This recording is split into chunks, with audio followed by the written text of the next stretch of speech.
Welcome back to another daily Leetcode breakdown. Today we are looking at minimum distance to type a word using 2 fingers.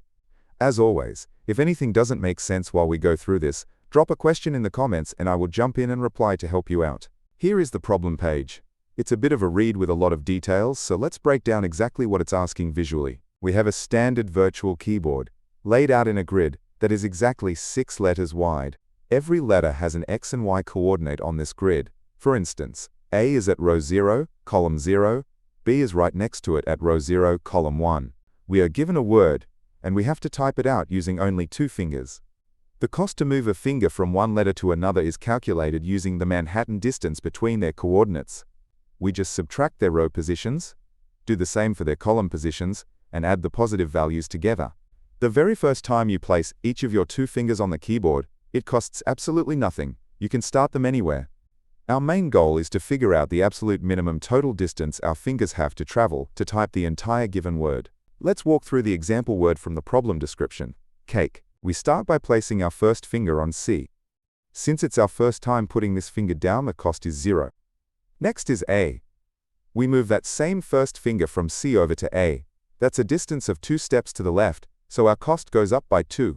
Then we need a K. We haven't used our second finger yet, so we can place it directly on K for free. Cost is 0.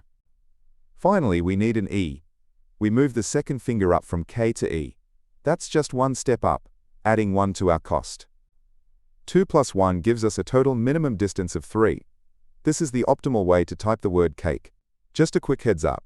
We'll be walking through the logic using Python, but I will provide the full code for Java, C++, and JavaScript at the end of the video. If you want to grab the code right now without retyping it, you can find it on my website via the link in the description. The first approach uses dynamic programming. The most intuitive way to think about this is to track 3 things at every step: where the left finger is, where the right finger is, and which letter of the word we just typed. Here is the crucial realization that simplifies things. After we type a letter, one of our fingers must be sitting exactly on that letter. Here's the full code for approach 1 from the editorial. It's a bit dense, so let's break it apart into smaller pieces. First, we have a helper function to calculate the grid distance. We convert a flat letter number into grid coordinates by doing integer division by 6 for the row and getting the remainder by 6 for the column. We create a massive 3-dimensional list to store our answers. We track the current position in the word, the position of the left finger, and the position of the right finger. This works, but tracking the exact position of both hands creates a lot of unnecessary states to calculate. We can do better. This brings us to the second approach, which combines dynamic programming with space optimization to vastly reduce the amount of data we need to keep track of. The big secret here is symmetry. Because our hands are identical in terms of cost, it doesn't matter if the left hand is on the new letter and the right hand is resting, or vice versa. The cost is exactly the same. Because of this, our new state only needs 2 dimensions. We know one hand is currently on the letter we just typed, so we just track the position of the other hand, which we call rest. Here is the optimized code for approach 2. Let's see how it handles the logic differently. We initialize a much smaller table. The first row represents typing the first letter. Since placing both fingers the first time is free, we fill the entire first row with zeros. We loop through the words starting from the second letter. We convert the current and previous letters into numbers from 0 to 25 and calculate the distance between them. For every possible resting finger position, denoted as J, we have 2 choices. We can either move the active finger from the previous letter to the new letter, or we can move the finger that was previously resting over to the new letter instead.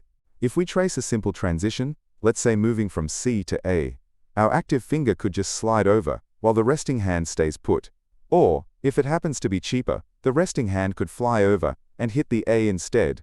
The code checks both to find the minimum. You might wonder about extremely short words. Because placing our 2 fingers down for the first time is completely free, typing any word that is just 1 or 2 letters long will always cost 0. Our loop starting at index 1 handles this perfectly. For complexity, the time is big O of sigma times n, where sigma is the 26 letters of the alphabet, and n is the length of our string. The space complexity is exactly the same to store our data table. The biggest takeaway from this problem is state reduction.